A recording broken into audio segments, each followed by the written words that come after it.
damos paso a la ponencia El Cantoral del Castillo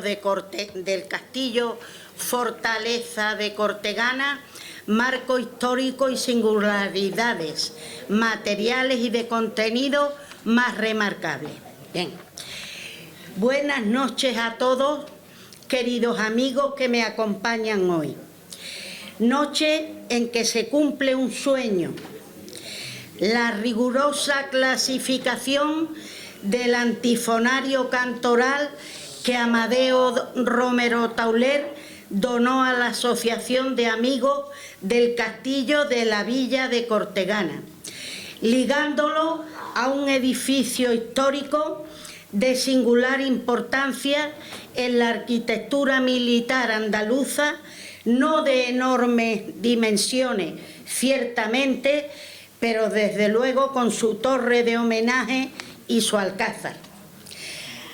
Algunos miembros de la asociación y yo misma llevábamos tiempo queriendo, al menos, saber su datación, sin dudar nunca del valor de la pieza que teníamos en nuestras manos. Los desvelos se han visto recompensados y las expectativas cumplidas por exceso. Será el profesor quien lo revele ahora. Rápidamente deciros que en un principio pensamos eran profesores de música quienes debían hacerlo. Luego después intérpretes de música antigua. Y fue una frase de un componente de los Ministriles Hispalensis, grupo de música antigua, quien me hizo ver que debía ser un musicólogo, disciplina aún poco arraigada en España, y un musicólogo debía ser y ha sido el que ha clasificado nuestro cantoral. Así, y a través de una amiga, conecté con el profesor, quien al ver las primeras fotos que envié no tuvo duda en ayudarnos. Tan fue así que en noviembre pasado viajó a Cortegana para fotografiar y ver el manuscrito físicamente, como hacen los investigadores de raza. El profesor nos hablará del cantoral. Yo, antes de leer una parte muy resumida de su currículum, debo deciros que ante todo nos encontramos ante un ser humano de singulares cualidades, entre las que destaco generosidad, sensibilidad y amor al conocimiento. Santiago Ruiz Torres es doctor en musicología por la Universidad Complutense de Madrid, así como titulado superior en las especialidades de piano y dirección coral.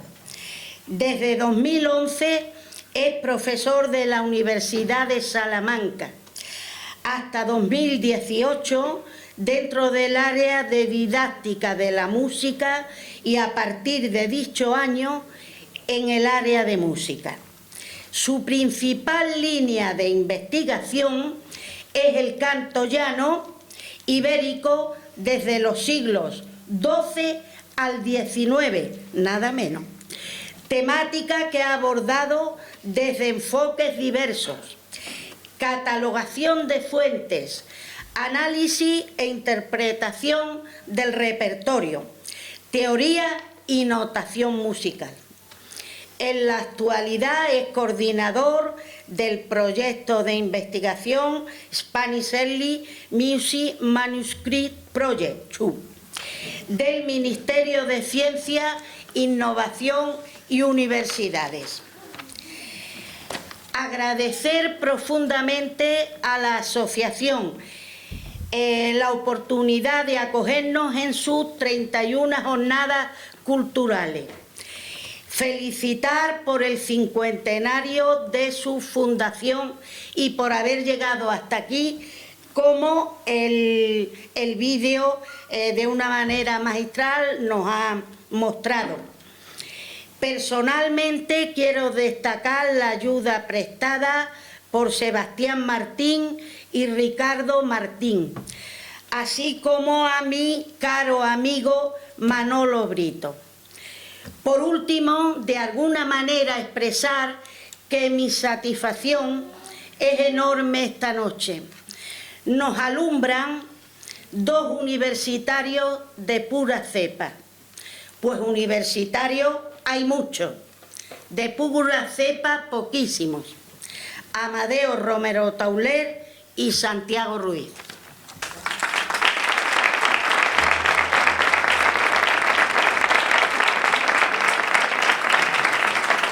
Profesor, tiene la palabra. Buenas noches. Bueno, pues quisiera en primer lugar agradecer a la Asociación de Amigos del Castillo de Cortegana la amable invitación para que imparta esta conferencia, así como la colaboración que ha sido fundamental para consultar el cantoral que tienen allí ustedes y proporcionarme las imágenes para su estudio. Y mi agradecimiento, como no, es extensible a la profesora Luisa María Romero Moreno por su infatigable empeño en dar a conocer el cantoral protagonista de esta velada y toda la ayuda facilitada, que ha sido mucha. Estoy convencido, Luisa, que tu tío, don Amadeo Romero Tauler, allá donde esté, estará orgulloso de que estemos hoy aquí reunidos para hablar de esta pieza tan valiosísima de la que fue su biblioteca. En esta conferencia presentaré un resumen de la investigación que he realizado con Luisa en el último año sobre el cantoral y bueno, pues dicha investigación aparecerá seguramente el año próximo publicada. El hecho de que vaya a hablarles esta noche sobre un libro de canto llano o canto gregoriano datado en el siglo XVI quizá pueda suscitar algo de temor, pues más parece un tema dirigido a peritos, a especialistas en la materia. Aunque algunos tecnicismos son inevitables, ya les digo que voy a tratar de ser muy claro. Haciendo un juego de palabras, les hablaré de forma llana sobre el canto llano. Bueno, pues esta es la estructura de la conferencia. Primero vamos a definir aspectos muy claves, qué es un cantoral y qué es esto del canto llano, canto gregoriano. Luego entraremos en la descripción física del cantoral, la materialidad, luego su contenido y luego lo que llaman la suerte del cantoral, que es el uso que ha tenido, de dónde procede este cantoral. Pues vamos a lo más básico, ¿qué es un cantoral? Bueno, pues llamamos cantoral o libro de coro pues a un libro de formato considerable con hojas generalmente de pergamino en que están escritas las partes del oficio divino y de la misa para ser cantadas con el coro. Incluye, por tanto, de manera habitual, notas musicales en la variedad que es conocida como notación cuadrada. El uso de los cantorales se extiende desde el siglo XV hasta hace relativamente poco, hasta mediados del siglo XX. Es a partir de este siglo XV cuando la situación de las iglesias españolas empieza a mejorar. El proceso de reconquista está prácticamente finalizado y en comparación con la austeridad de la Edad Media, las ceremonias litúrgicas empiezan a ganar en solemnidad. Esa mayor fastuosidad pasa por una participación mucho más nutrida de clérigos y cantores, fruto de la cual se desarrollan lo que llaman las capillas de música. Pero para que me hagan una idea, sería como a las actuales coros y casi orquestas. El aumento del número de personas con responsabilidad del canto pues hizo necesario que las fuentes fueran más grandes. Los cantorales, asimismo, responden al debilitamiento progresivo de la tradición oral. Anteriormente las melodías se aprendían de memoria. Luego, cuando se fue desarrollando la notación musical, fue más clara, pues los cantores pues, fueron más dependientes de la lectura.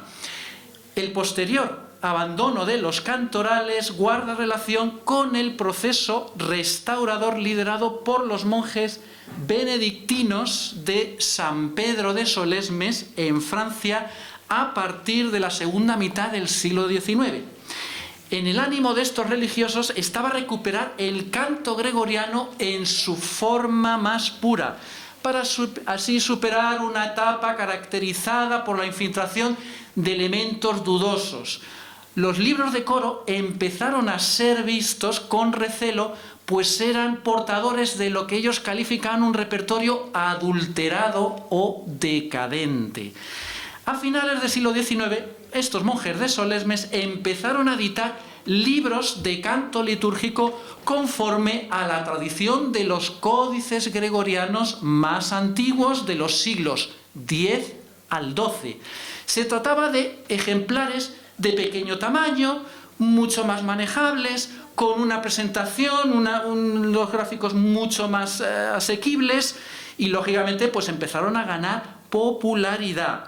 De todos estos ejemplares que editaron los monjes de Solesmes, destaca el que llaman el Liber Usualis, o libro de uso, cuya primera edición es la que tienen en pantalla, que se llamó, Parution Romain en el año 1896. Y ya el acto final, cuando ya se dejó de utilizar los cantorales, empieza en agosto de 1903 con la elección del cardenal Giuseppe Melchiorre Resarto, conocido con el nombre del Papa Pío X. Pocos meses después de su ascenso al pontificado, publicará su famoso Motu Proprio tra le Sollicitudini, documento dirigido a regular el uso de la música sagrada en los templos.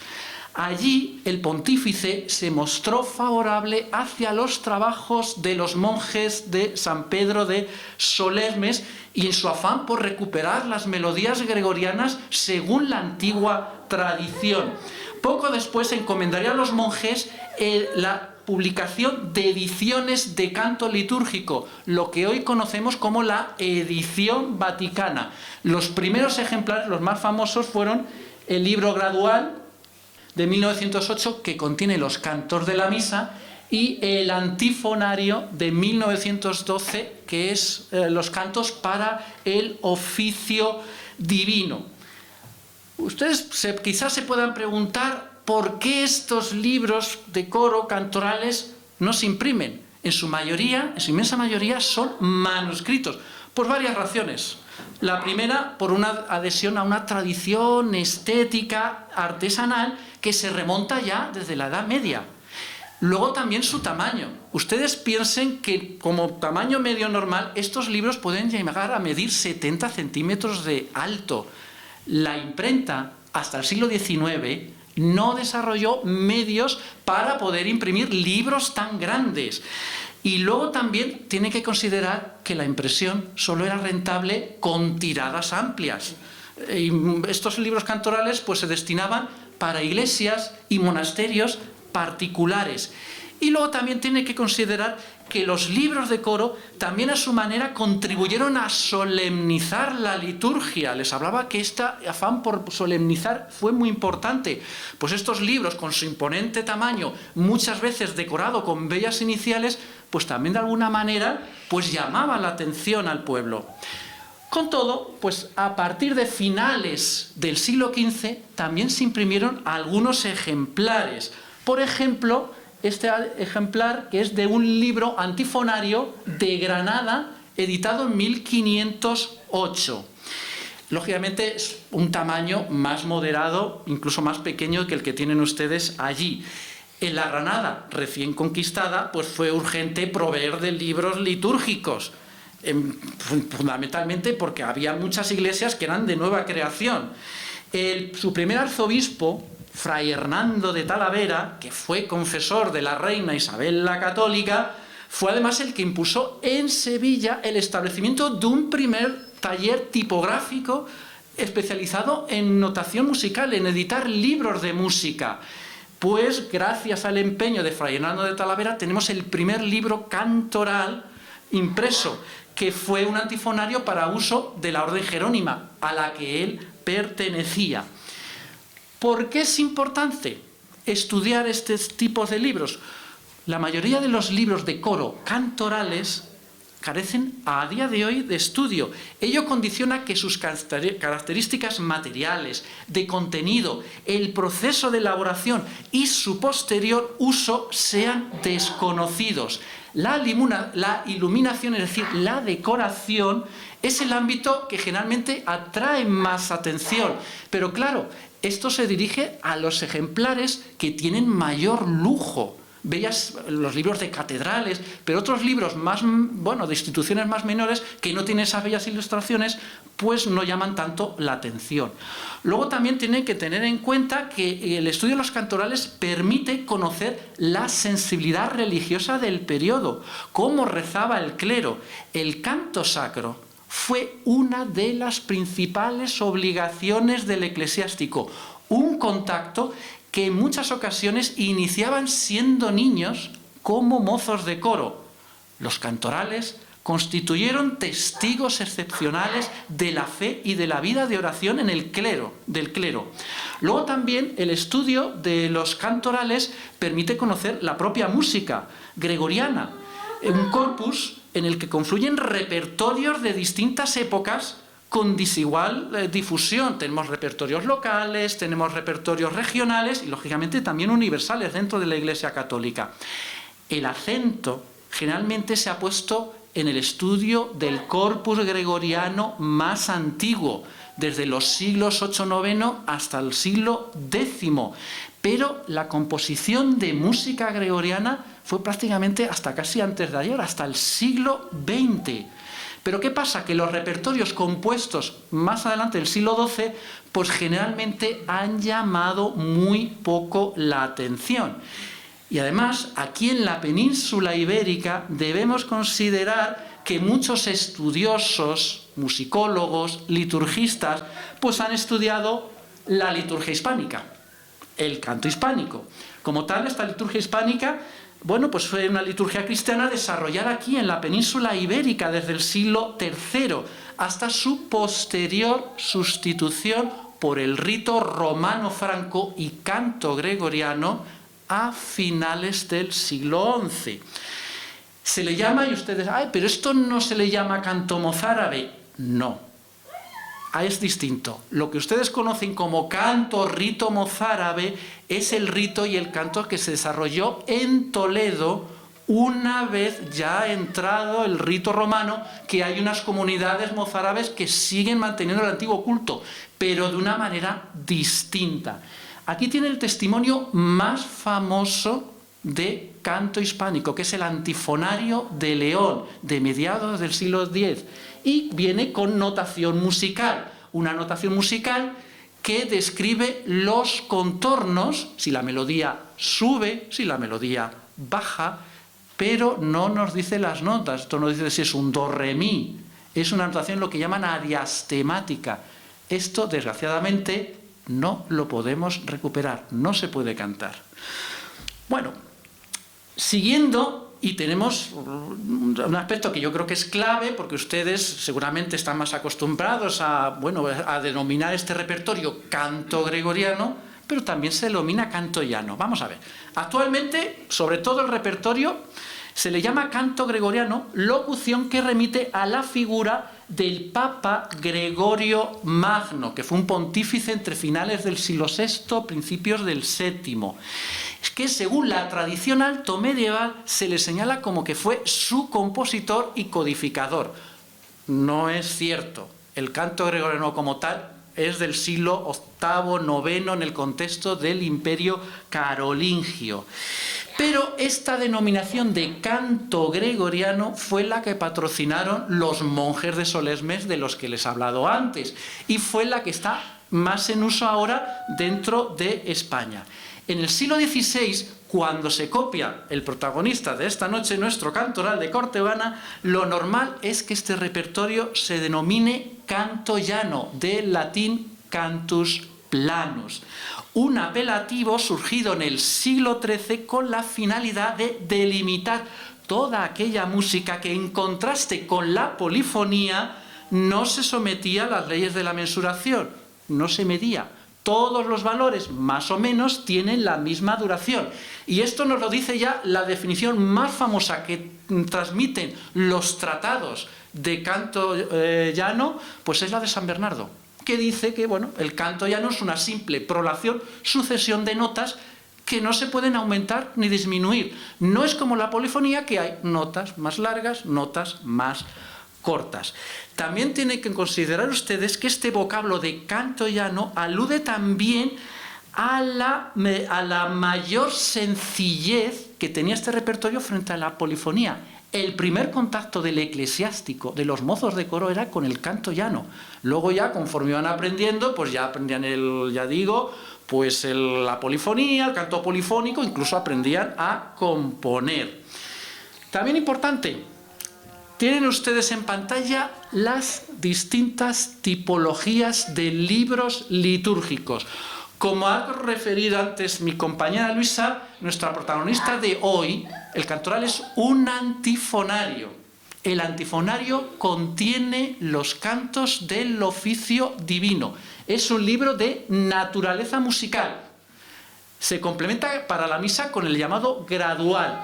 Luego aparte estarían los libros plenarios, que lo que contienen son, aparte del canto, contienen todo lo necesario. Pues las oraciones, las lecturas. En la misa se llama misal y en el oficio divino el breviario. Y luego también libros muy importantes para la liturgia es el salterio, que fundamentalmente son los salmos, que es la base de la liturgia cristiana, y los himnos, en el himnario.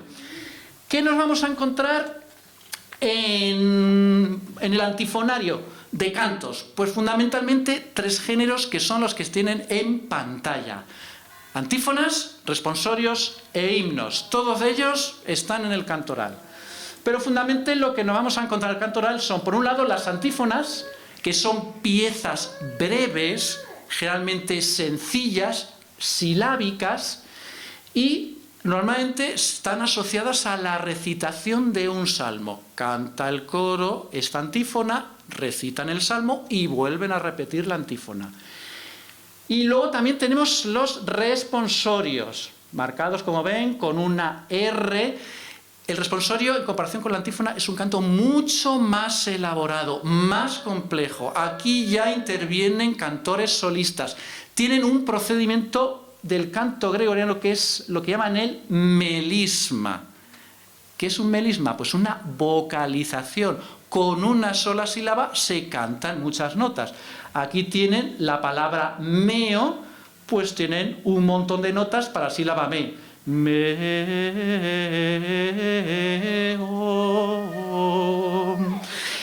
Y luego tendrían, ya digo, himnos, pero el cantoral de Cortegana no contiene ninguna connotación. ¿Y esto por qué era?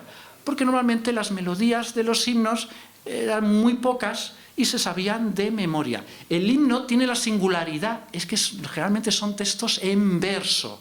Los textos de antífonas y responsorios se toman de la Biblia, que es la fuente principal. Bueno, hasta aquí bien. ¿Se entiende? Pasamos al segundo apartado, que es, vamos a entrar ya con el cantoral, con la descripción material. Bueno, pues vamos a elaborar un cantoral. ¿Esto cómo se hace? Pues la elaboración de un cantoral pasa por las 4 fases que tienen en pantalla. La primera es la preparación de la superficie para la escritura, generalmente pergamino. Luego la segunda es la escritura de texto y música. La tercera sería la decoración y ya por último la encuadernación. Bueno, pues la primera parte, pues el soporte, la preparación de la superficie. Pues ese soporte, el habitual, es el pergamino, como les digo, generalmente piel de oveja, pero cuando los ejemplares son muy grandes se utilizaba de ternera. Este es de oveja. ¿Y qué se hacía? Dicho, bueno, pues esa piel se trataba de una manera especial. Se raía, se adobaba, se estiraba hasta quedar prácticamente transparente. La primera, tienen aquí la preparación de las hojas para la escritura. La primera operación era, ya digo, pues eliminar la epidermis mediante un baño prolongado en agua y cal. Las pieles se mantenían sumergidas en cubas durante un tiempo, dejando que esa disolución de cal pues actuara sobre la superficie de la piel. Luego, a continuación, ya la segunda operación, se eliminaban los restos del pelo y de la carne que quedaban, raspando la superficie con un utensilio, que es el que ven aquí en pantalla, que era el rasorius. Estos restos de pelo y de carne se eliminaban con relativa facilidad gracias a esa solución calina en que se habían, ya digo, sumergido con anterioridad. Y luego se procedía al estirado, ¿de acuerdo? En un bastidor, y bueno, pues se tensaba y para eliminar los pliegues, las arrugas, y ya se pasaba también con una cuchilla, que es el lunellum, que la tienen aquí, ya para preparar, ya digo, que quede el pergamino lo más blanco, lo mejor posible. Y ya tenemos la superficie, ya podemos escribir. Bueno, lo que tienen en pantalla es la descripción técnica. Tampoco la mera mucho porque tiene muchos datos. Aquí lo fundamental es que nuestro canto oral tiene 112 folios, con unas medidas de cerca de 47 centímetros de alto, 33 de ancho. Es un libro grande.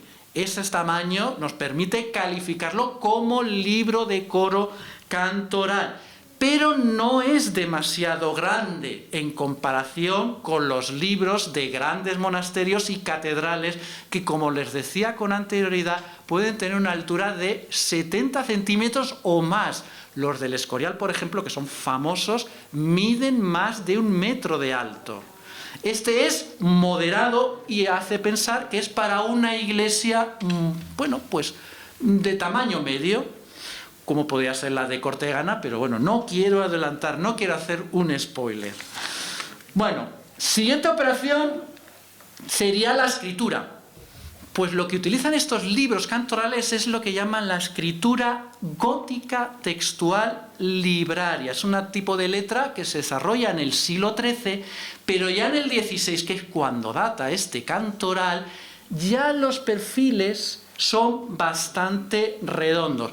Lo voy a enseñar con una comparación. Este es de un libro de música, un breviario hacia alrededor de 1200. Si se dan cuenta, la letra es mucho más angulosa que la que podemos encontrar en nuestro cantoral, que es mucho más redonda. La escritura se humaniza. Estamos ya 16, época del humanismo. Y la notación. Bueno, un aspecto también interesante de saber. Esta letra gótica libraria, el testimonio del calígrafo más importante en España de la época, que es Juan de Icía, bueno, denomina esta letra como letra gruesa. Y si se fijan en la pantalla, pues verán que era la más dificultosa de reproducir. Y eso ya les voy, ya digo, que piensen que elaborar un libro de estas características era un proceso artesanal que llevaba mucho tiempo y eran caros, libros muy caros. Pasamos a la notación, que como les decía antes, es la notación cuadrada. ¿Y por qué es cuadrada? Porque originalmente pues utilizaban las letras góticas. Las letras góticas es que tenían esa tendencia a la geometrización de la escritura. Lo que era originalmente puntos más o menos circulares, pues con el paso del tiempo y empiezan a crecer el tamaño de las notas, se convierten en puntos cuadrados, que es la figura fundamental, y también para los descensos, cuando la melodía va hacia el grave, pues tenemos los puntos romboides. Luego tenemos lo que llaman unas prolongaciones, que es lo que llaman las plicas, y los alfados que unen dos notas. Esto que ven un punto así como más estirado, pues ya les digo yo que son dos notas. Y para la escritura utilizan el pautado de 5 líneas o pentagrama, que dirán, este es el habitual. Si se dan cuenta, utilizan el color rojo. ¿Y esto por qué? Para que las notas en negro resalten más, sean mucho más visibles. Cuando ustedes vean, que ustedes ya tienen que salir ya de esta noche con las nociones fundamentales, si ustedes ven con el pentagrama, esto ya es un libro ibérico. ¿Por qué? En el resto de Europa, o sea, de Francia, Italia, Alemania, lo que utilizan es el tetragrama, 4 líneas. En España se utilizó el pentagrama porque permitía encerrar más notas y evitaba que las notas se te salieran fuera del pautado con el riesgo de que colisionaran con el texto. Pero ya digo, es una característica ibérica de España y Portugal. Luego, pues utiliza claves que nos indican, bueno, pues la altura de los sonidos. Utilizan dos claves. Si han estudiado esto de música, le sonará clave de do, la clave de fa, y dirán, dicho, y la clave de sol, yo estudié música, yo estudié solfeo y la de sol. La clave de sol no se utiliza para el canto llano, para canto gregoriano. Se asocia a repertorios agudos, y el repertorio del canto llano, canto gregoriano, se asocia a voces graves, voces de eclesiásticos. ¿De acuerdo? Y bueno, pues aquí tienen pues un pequeño ejemplo de cómo es la clave de fa en nuestro cantoral. No sé si se dan cuenta, contando de abajo, pues está en la tercera línea, pues nos indica que esta nota que está en la tercera línea es un fa, y ya podemos leer. Tanto tempore, se puede leer, y aquí tenemos la clave de do, que si dan cuenta es una C. Bueno, pues a partir de ahí estamos en la cuarta línea contando desde abajo, pues sabemos que esa línea es un do. Pues ya, si coño vistime, pa, pa, pa, pa, pam. Bueno, etcétera, etcétera. No quiero alargarme mucho porque vamos con el tiempo ajustado y que hay cositas que les quiero contar. Como les he dicho antes, uno de los aspectos más remarcables de estos libros es la decoración. Pero ya les digo que nuestro libro pues no tiene una decoración muy remarcable. Tiene sobre todo lo que llaman las letras distintivas.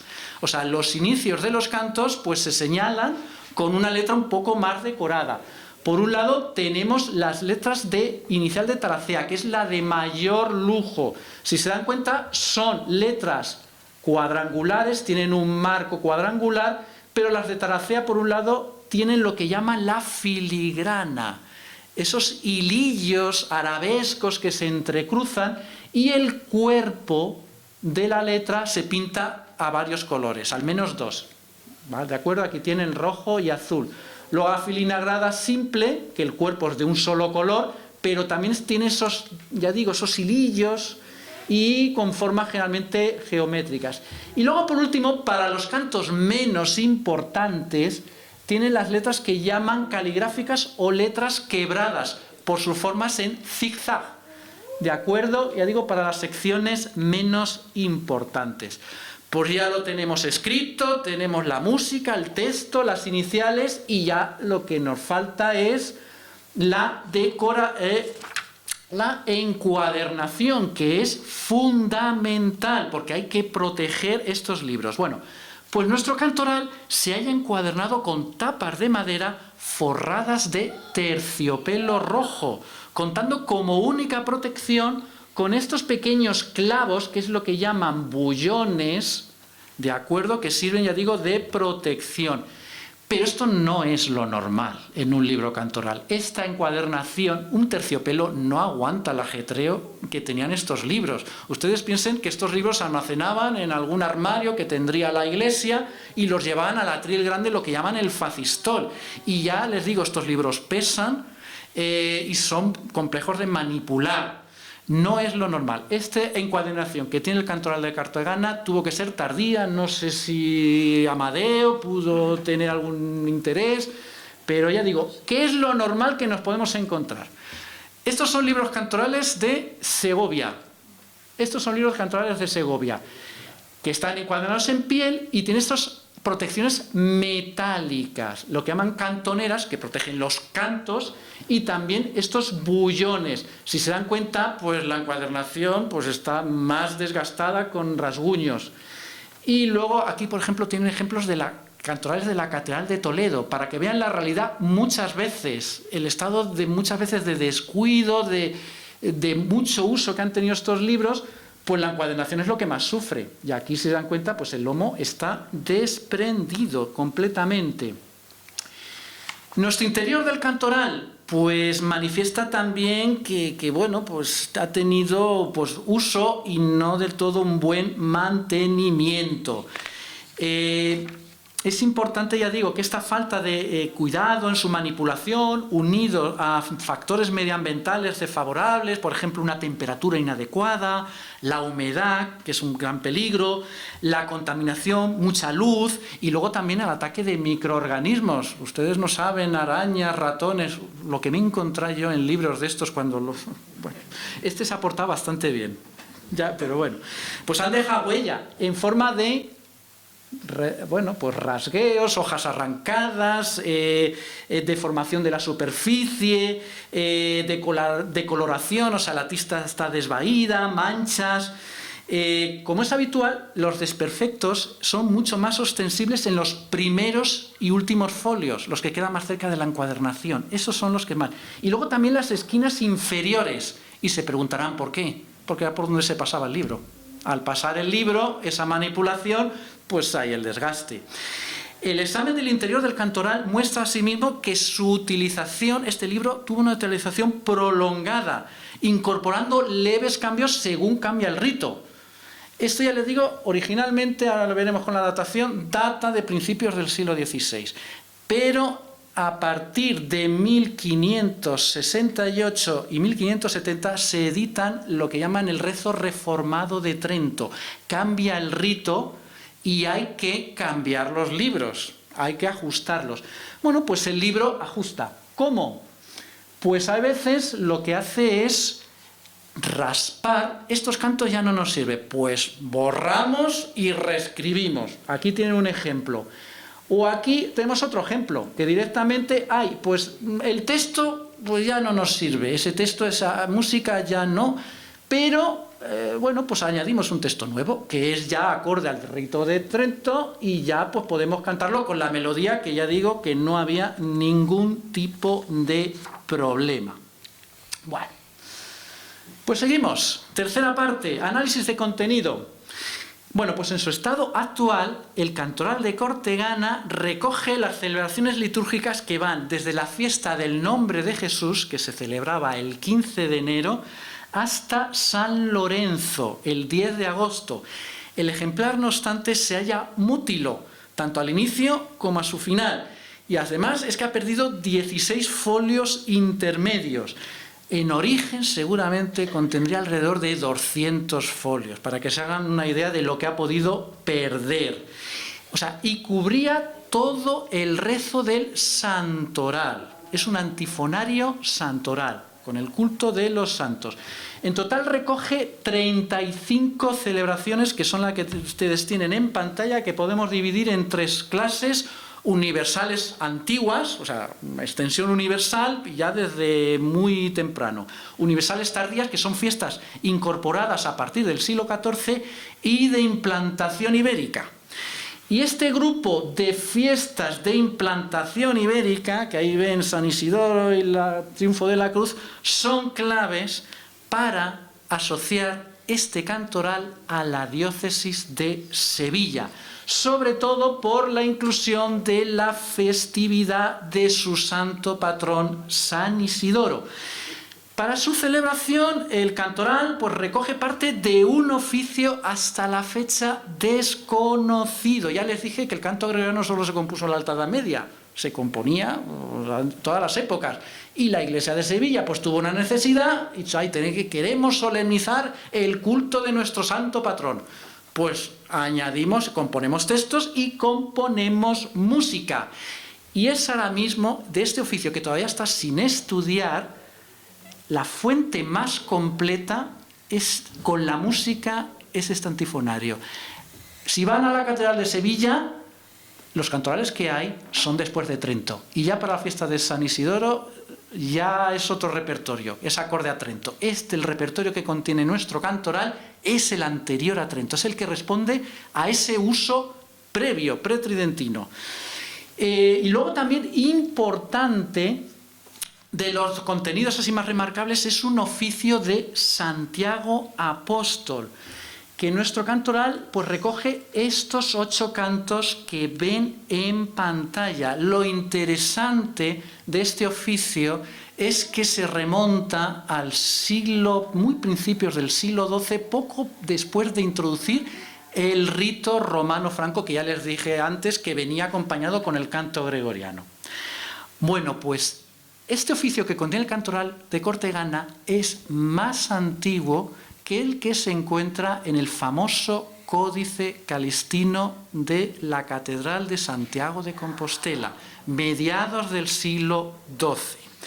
Este es un oficio que ya en su momento he estudiado, pero hay algunos repertorios que son coincidentes entre nuestro cantoral y el famoso Códice Calistino.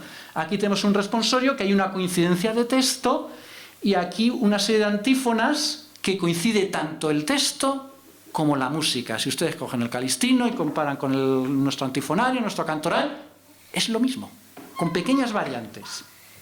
Bueno. Y llegamos a un aspecto que también les resultará interesante, que, bueno, pues el contenido, que es la datación. El contenido de nuestro cantoral, pues permite datar con bastante exactitud el cantoral entre 1513 y 1521. El límite inferior lo determina la inclusión de la fiesta del nombre de Jesús que les hablaba antes. Dicha fiesta fue instituida en la diócesis de Sevilla en el año 1499 por Pedro Díaz de Toledo, que entonces era obispo de Málaga, pero que con anterioridad había sido deán de la Catedral de Sevilla. No parece sino que la fiesta se introdujera de inmediato. Él la dotó, pero de inmediato no entró porque todavía en un breviario de Sevilla, editado alrededor de 1500-1505, todavía no lo incluye. Y en 1513 tenemos noticias por libros de la Catedral de Sevilla de que todavía el Cabildo discutía cómo llevar a efecto esta fiesta. Bueno, mientras este límite superior de 1521 coincide con la publicación de otro breviario de Sevilla que, en comparación con el que les decía antes de 1500-1505, pues introduce dos novedades. La primera es que introduce una fiesta, unos cantos, para la fiesta de las Santas Justa y Rufina. No están incluidos en el cantoral. Y luego también este breviario de 1521 de Sevilla incluye un oficio de Santa Ana que no está recogido en nuestro cantoral. Con lo cual, 1513, 1521, y ya me adelanto alguna pregunta que me puedan hacer ustedes. ¿Tuvo que ver algo Diego López de Cortegana? Pues no he encontrado de momento ninguna evidencia, pero las fechas cuadran muy bien. 1513, 1521 y Diego pues muere en 1524. ¿Qué sabemos? Pues a lo mejor de supuesto, pero ya digo, es una especulación, no hemos encontrado ninguna documentación.